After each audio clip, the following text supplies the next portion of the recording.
Dr. Peter Kreeft is a professor of philosophy at Boston College and the King's College.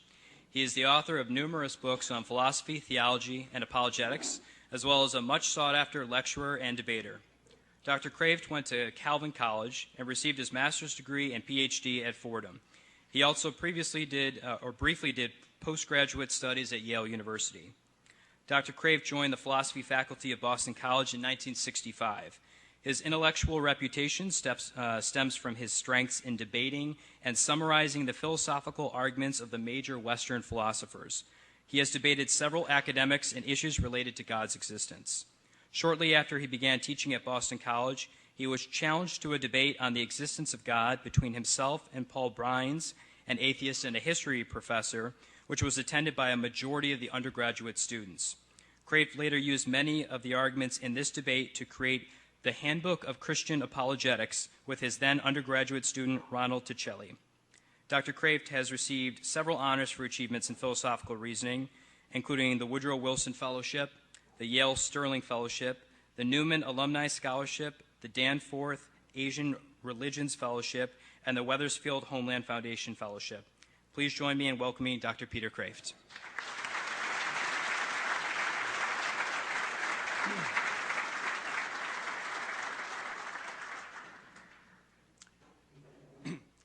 The original title I was given was Supernatural Matters, and then I was told to focus on the existence of God, because that's obviously the primary supernatural matter.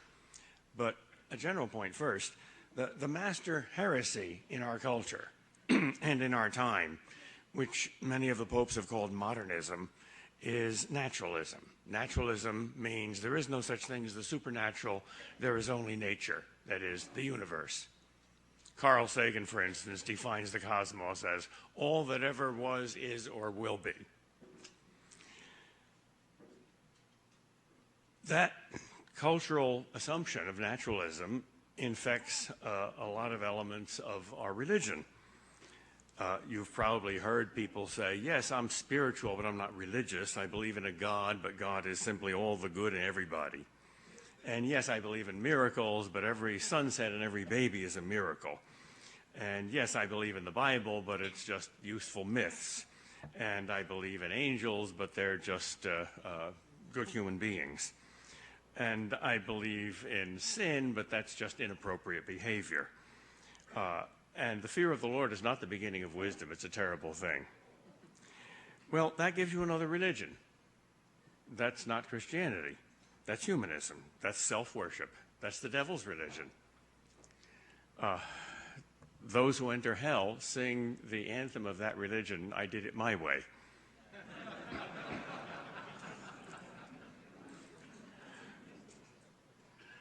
Those that sing heaven, enter heaven, sing God's way is the best way. Those are two very different religions.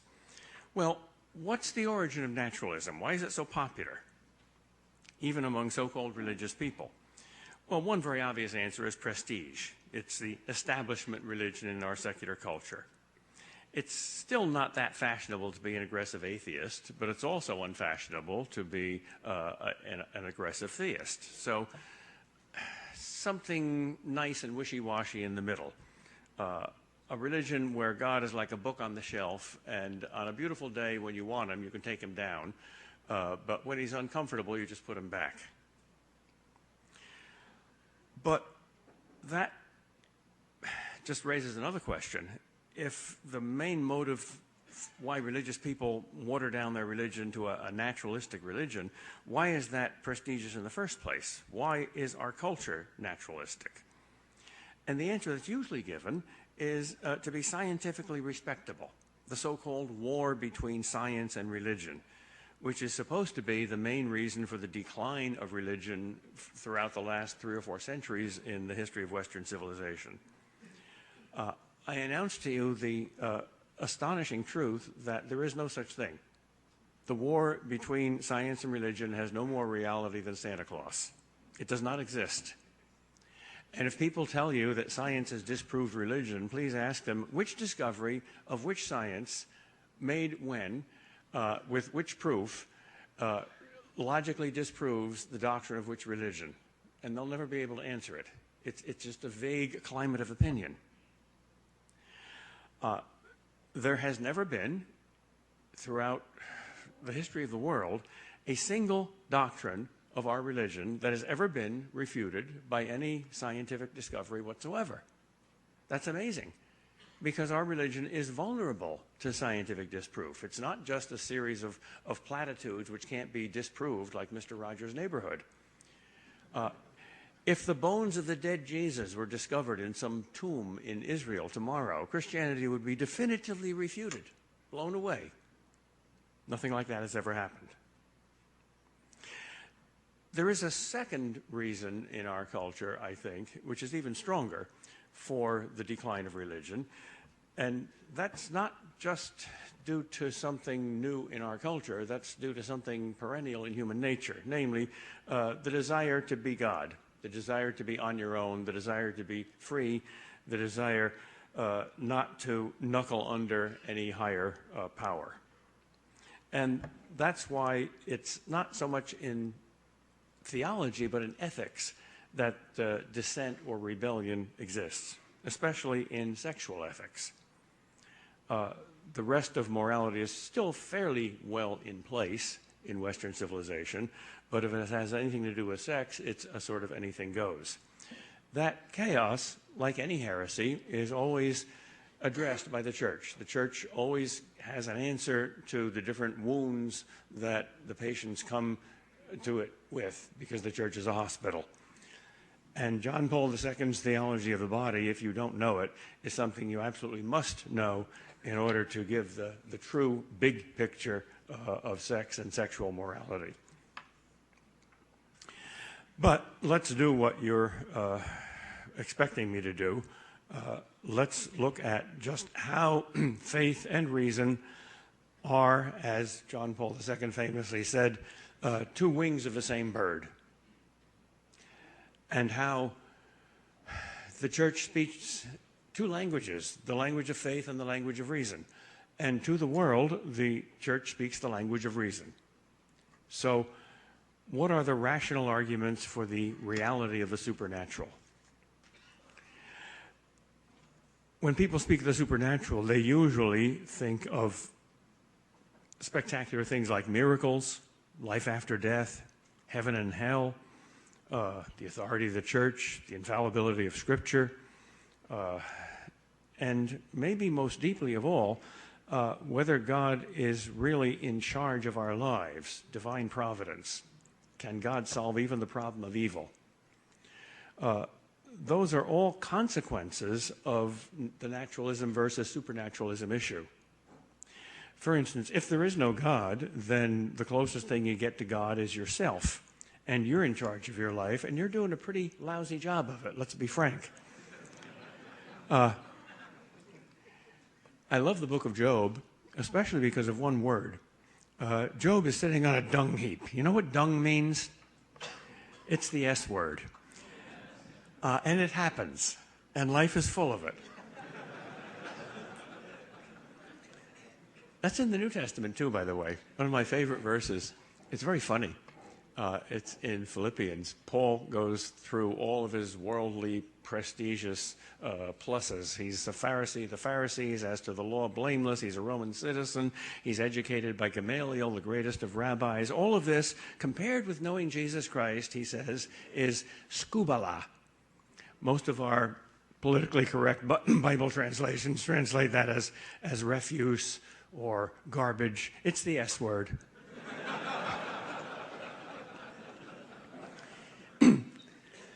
And the great question of human life is, can you trust God with that? Is there a God who knows so much more than you do that if he were to appear and speak to you as he did to Job, the best thing he could possibly say was the two things he said to St. Catherine in a mystical vision. He said, you only need to know two things, and all of divine revelation is about these two things, and if you fully understand these two things, you understand it all. This is all that I'm trying to get across throughout the Bible. Number one, I'm God.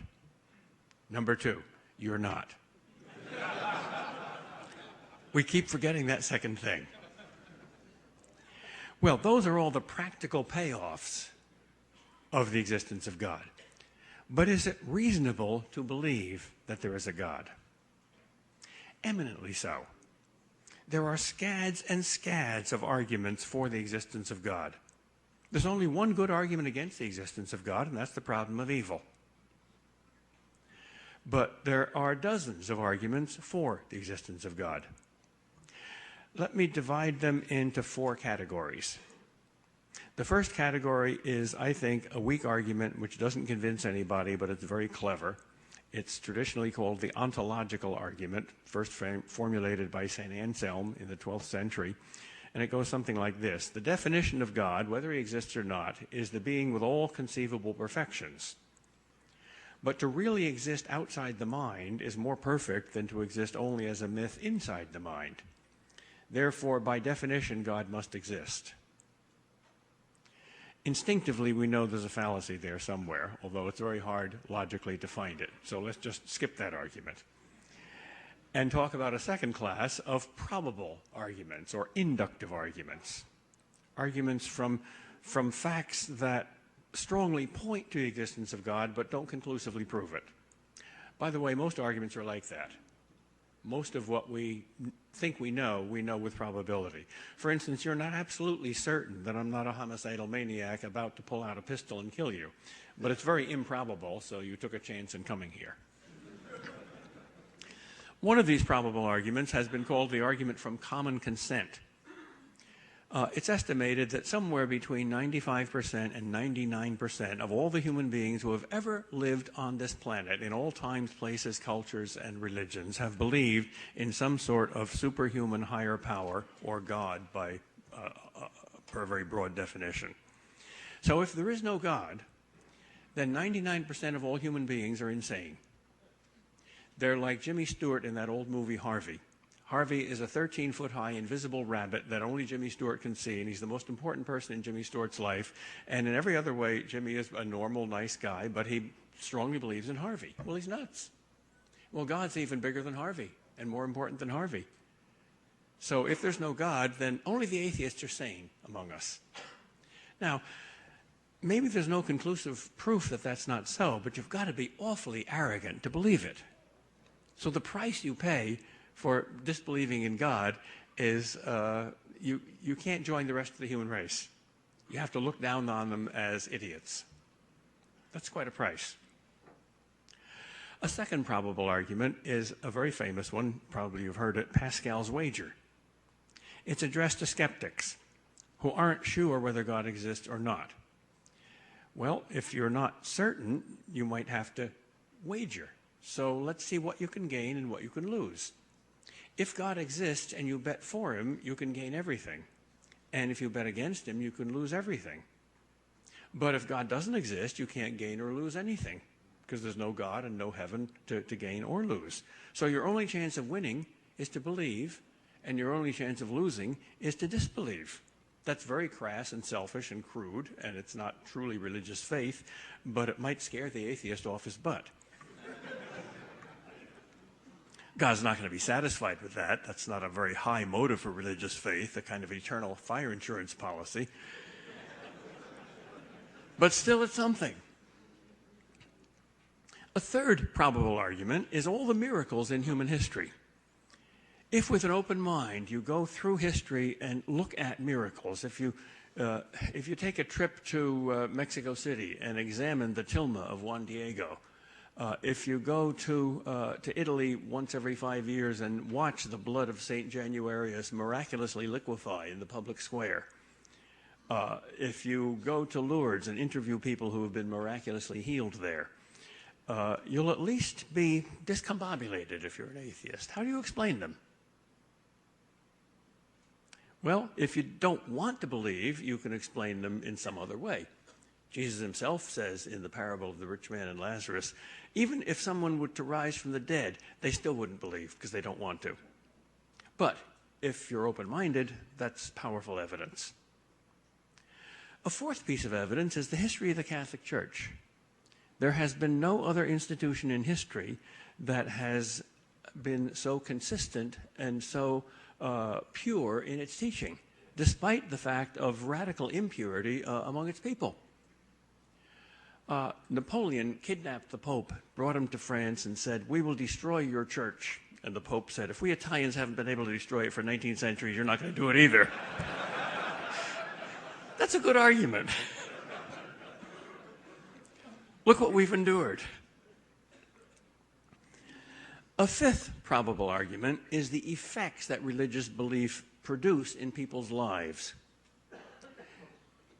Psychoanalysts, psychiatrists, who are some of the most secular and atheist people in any profession, routinely recommend religious belief to their patients because they see that it makes them happy, well integrated, full of hope and purpose. It works. Well, if it makes you holy and happy, but it's false, then the human heart, the human spirit, which is what psychoanalysts are supposed to be investigating, is torn apart in opposite directions. The two best things in your life, goodness and truth, lead you in opposite directions. That's quite a price to pay. And look at all the saints. Are they the stupidest people in the world? Does being really good make you really stupid? Look at Jesus Christ. No one ever had more faith than he. Is he the stupidest person who ever lived? That's quite a price to pay. Honest atheists like Camus worry about that. One of my favorite atheist characters in literature is Dr. Roux in his novel The Plague. He's an atheist, but he risks his life to save thousands of people from the plague because he knows that the meaning of life is to be a saint. But he can't figure out how you can possibly be a saint with no God, and he doesn't believe there's God. And he never solved that dilemma, and neither did Camus. You got to admire his honesty. Honest atheists are unhappy. Dishonest atheists are happy. Makes a big difference. Jesus didn't say, by the way, that all atheists go to hell and all theists go to heaven. He said, all who seek, find. All who honestly seek the truth will find it. If not in this life, then in the next. Well, a third class of arguments for the existence of God are much more familiar, especially if you've studied Thomas Aquinas. They're called cosmological arguments, arguments from the cosmos. Arguments are classified by where they start, where their data come from, where their premises come from. And the most certain premises come from our experience, because all our knowledge begins with experience, especially with sense experience. You can't deny, for instance, that things move, that things change. So his first, and he thinks most certain argument, is the argument from that fact. Things move. Well, so what? Well, if there's no first mover, no unmoved mover, no first cause, then there can't be second causes or third causes or fourth causes or any number, even if it's an infinite number. Because motion or change is a one-way thing. If A changes B, that doesn't mean at the same time B changes A. If domino A pushes domino B down, that doesn't mean that domino B at the same time pushes domino A down, the opposite. Well, we see that there is an incredibly complex chain of interacting dominoes, so to speak, in the universe. So there must be a first. And the first, by definition, is not something that's dependent on something before it, because there is nothing before it. So this intuitively looks like a very good argument. There must be some sort of first cause. That's not, of course, all that you mean by God. That's a very thin slice of God, but it's enough to refute the atheist. A second argument expands the data from change to existence. Things exist, and things give existence to other things. For instance, your parents are responsible for the fact that you exist in the world. So existence is passed down the chain from causes to effects throughout history. Well, you can't give what you don't have. Suppose I said, I'll give you a book that will be so clear that you'll understand all the mysteries of Catholic theology in 10 minutes. And you would say, please give me that book. and I say, well, I don't have it. I have to borrow it from my wife. Well, does she have it? No, she has to borrow it from the library. Does the library have it? No, it has to get it from interlibrary loan. Well, can interlibrary loan get it? Well, they have to borrow it from. Well, does anybody have it? Well, no, nobody has it. Well, then nobody's going to get it. Well, existence is like that book. If we get it, if it's passed down the chain, then somebody must have it to begin with. But a being that simply has existence and doesn't get it is an eternal being, and that's God. There's no other candidate. A third argument is the argument from contingency. Everything can cease to exist. Nothing has to be. We're all great might not have beens. Well, if everything is contingent, on what is it contingent? If everything can die and there's no God and no act of creation and therefore the universe is eternal, there's been enough time for everything to die. How come it's still there?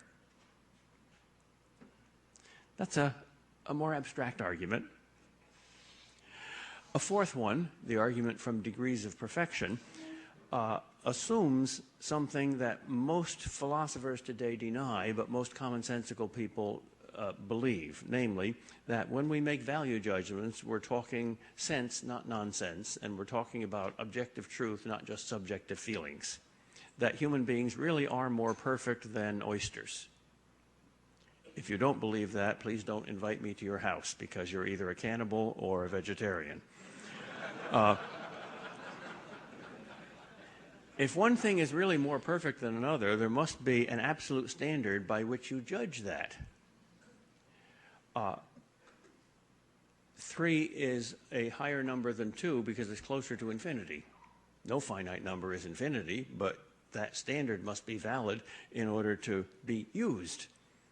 Maybe nobody will get 100 on my test, but 99 is higher than 98 because it's closer to 100. So on the assumption that our value judgments, at least sometimes, are objectively true, the degrees of perfection that exist in the universe mean that there must be some absolute standard, some most perfect being, and that's one of the definitions of God. The fifth argument is the most popular of all. You find this in all primitive cultures. It's called the argument from design, or from order in nature. We couldn't design anything as remotely perfect as nature. And the more science discovers nature and its laws, the more amazingly intelligent design we see there. The concept of design is not something that hard science can define or verify. You can't quantify it. So I don't think this is a scientific proof for the existence of God, but it's certainly a good philosophical proof for the existence of God, because obviously nature is not random merely, and when it is random, it's designed randomness, like a roulette wheel. So the order in nature pretty clearly and immediately bespeaks some sort of a mind. Think of the human brain, the most complex piece of matter we know in the universe. It enables you to think. It's very much like a supercomputer. When I was flying here yesterday, I heard a public address system say over the airplane, the pilot and the co-pilot have just died, but don't worry, nothing to worry about because the plane is on autopilot, and the autopilot has been programmed by a computer, which in turn has been programmed by a random fall of hailstones on the keyboard left out in a football field overnight. I would, of course, lie back in my seat and smile and say everything's going to be all right, right? Of course not. Of course not. Computers work only because there's an intelligent mind that programs them. Well, our brain is like a computer. And if there's nothing but random chance and blind, unintelligent forces of natural selection that programmed our brains to come into existence, why do we trust them for anything, including science and talking about brains?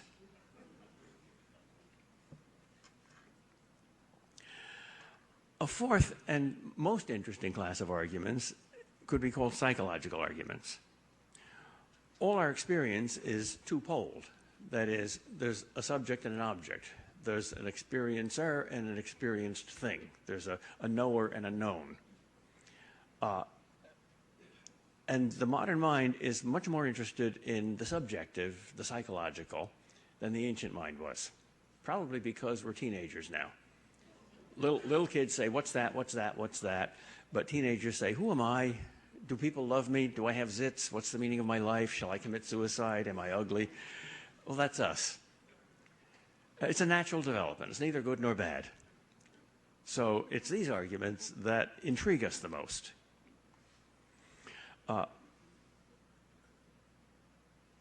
One of them is the fact that we have minds at all. That what exists in human experience is not just matter, but also mind. Reason, human reason.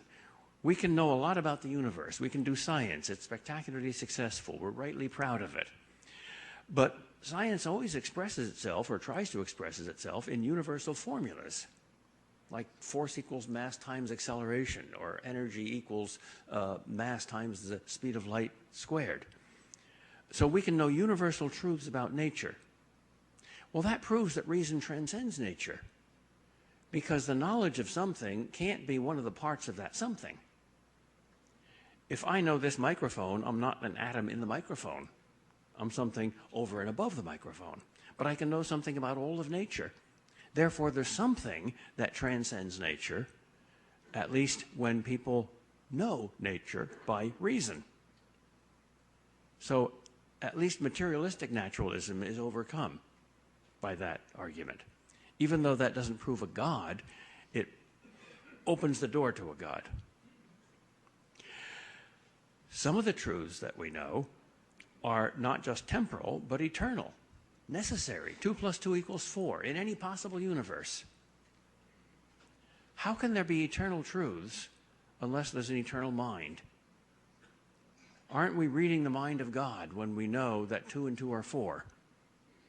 That everything is what it is and not what it isn't. That can't ever be changed. That's eternal. But our minds are not eternal.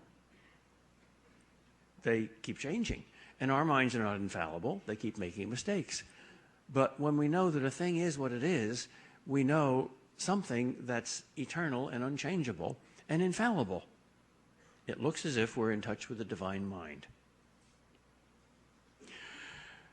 Much more interesting than these intellectual arguments are moral arguments.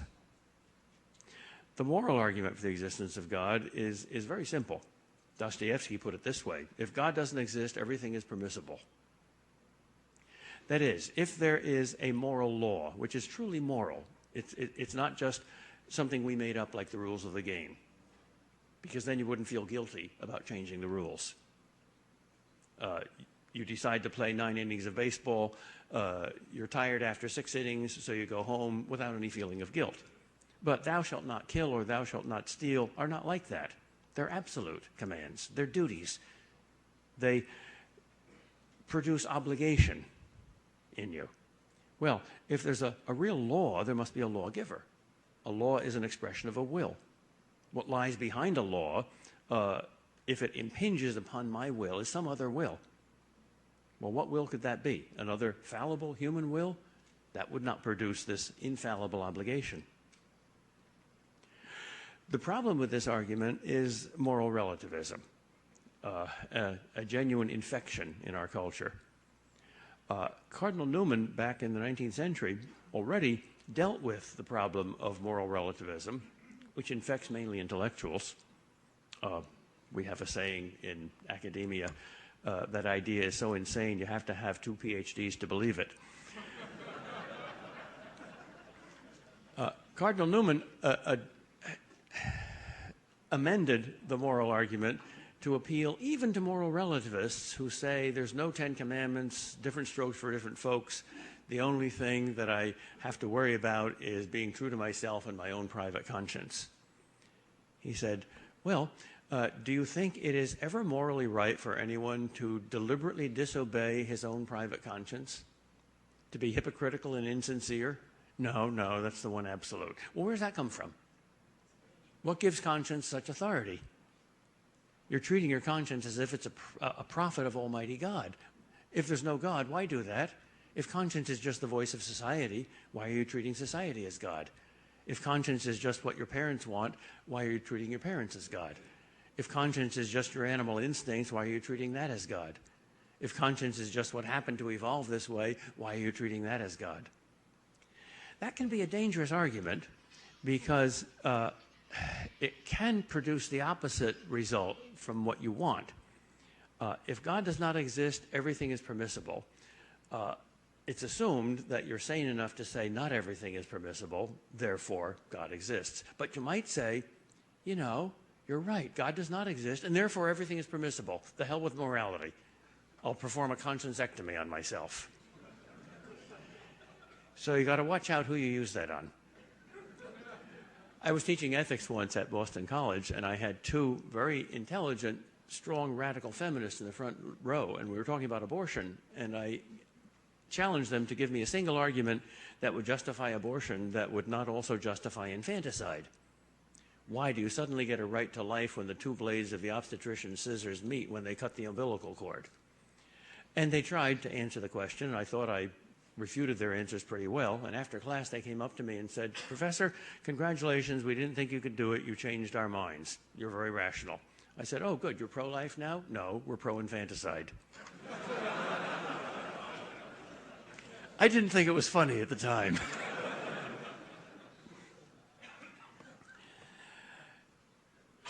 We've talked about two psychological arguments from reason or the intellect and two from the will and morality. There's a third thing in the human soul that distinguishes us from the animals, and that's the heart.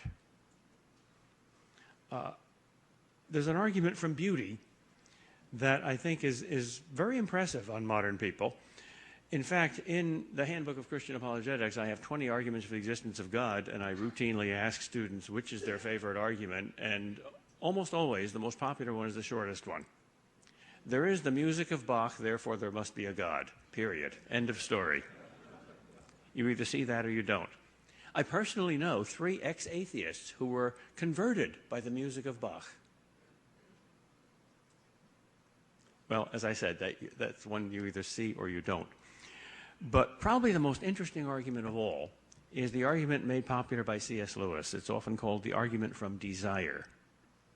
If you look at the human heart, you find that it desires all sorts of things.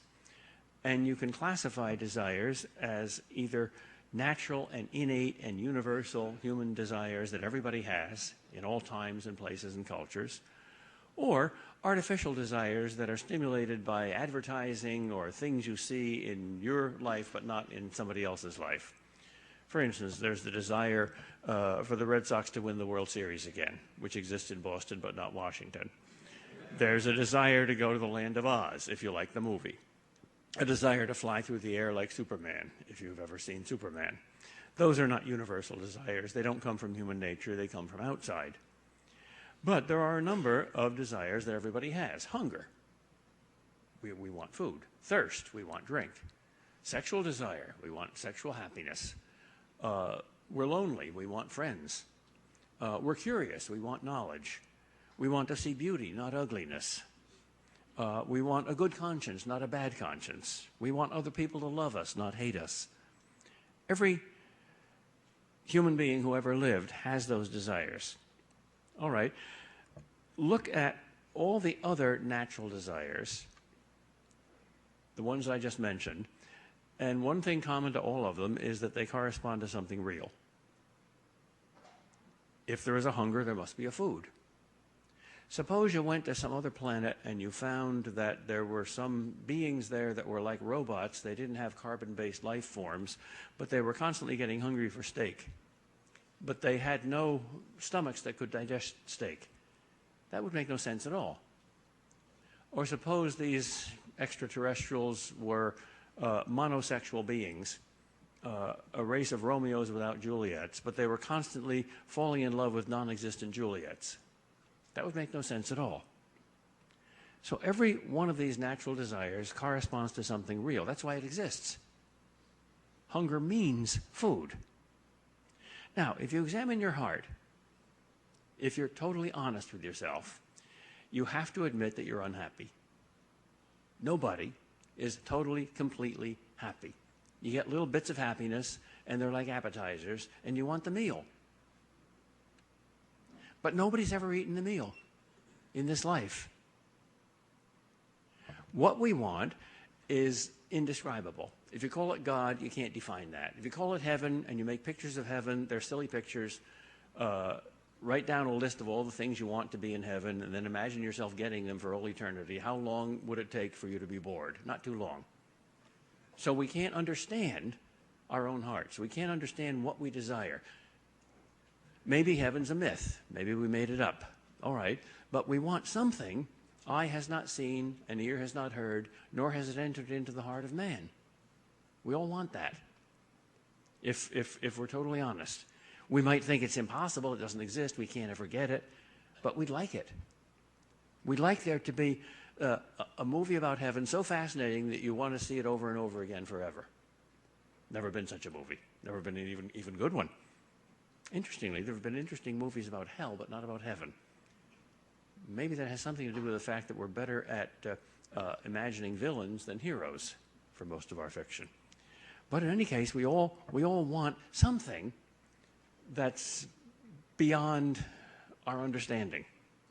And that's an innate desire. Whenever we experience a tremendous joy, it always seems as if it's a pointing finger, pointing beyond itself, as if it's the smell of a food we haven't quite digested yet. All right, what does that mean? Well, put the two premises together. Every natural desire corresponds to a reality. We have a natural desire for something that we call God. Conclusion, God corresponds to a reality. Doesn't mean you're going to get him. You might die of starvation, but it means that he exists.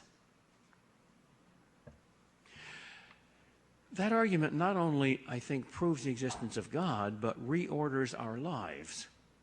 Because our lives are really governed not primarily by our reason, maybe they should be, but by our hearts, by our desires. Our reason itself is directed by our desire. Think about this. Why? Because it's interesting. Because I want to. Desire is like the captain of the ship, and reason is like the navigator. And they should respect each other. The captain should listen to the navigator, but he has the power of saying, I don't want to listen to you. Throw your charts overboard. So our hearts can be stupid, or they can be wise, but they're really the boss. So this is, in one sense, the primary argument from within, because the heart is, well, the heart, the primary organ. To get rid of this argument, the atheist has to say that, well, all the other desires do correspond to realities, but this big one doesn't. In that case, life is something like the following very bad joke. A father was trying to teach his son life's most important lesson. And he said, son, what are you most afraid of?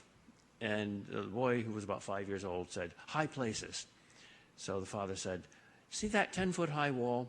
Go climb up on that wall. Oh, Daddy, I'm afraid. This is why you have to do it. Okay, now what? Now jump. Oh, I can't do that. Yes, you can. Why? I'll catch you. Promise? Yes. Promise? Yes. Okay, here I come. Oh, you caught me. Thank you, Daddy. Can we go home now? No. One more time. 15-foot-high wall. Daddy, I can't do it. Yes, you can. Remember the 10-foot-high wall? I promise I'll catch you. Okay, here I come. Oh, thank you for catching me, Daddy. Can we go home? No. One more time. 20-foot-high wall. Can't do it, Daddy. Yes, you can. Do you promise you'll catch me? Yes. Cross your heart and hope to die? Yes. Okay, here I come. Wee, splat. Ah, Daddy, why did you catch me? To teach you the most important lesson in human life, son. Never trust anybody, not even your father. Well, that's what life is like if there's no God and no heaven. Because God says, trust me in this. There's hunger, there's food. And it's true. And here's the biggest hunger of all. And there's no food for it? That's like somebody starving walking into a restaurant where it advertises free food, and there's a whole bunch of appetizers, and each appetizer makes you more hungry for the main course, and now when the main course comes, it's nothing. It's empty. Well, in that case, naturalism isn't true, because the world is governed by a supreme intelligence that is diabolical. In other words, that argument proves that God is the devil. And if the food exists, then God is God. But in any case, there's got to be a God. He's either trustable or he's not. There's much too much design in every area of human life to believe there's no God.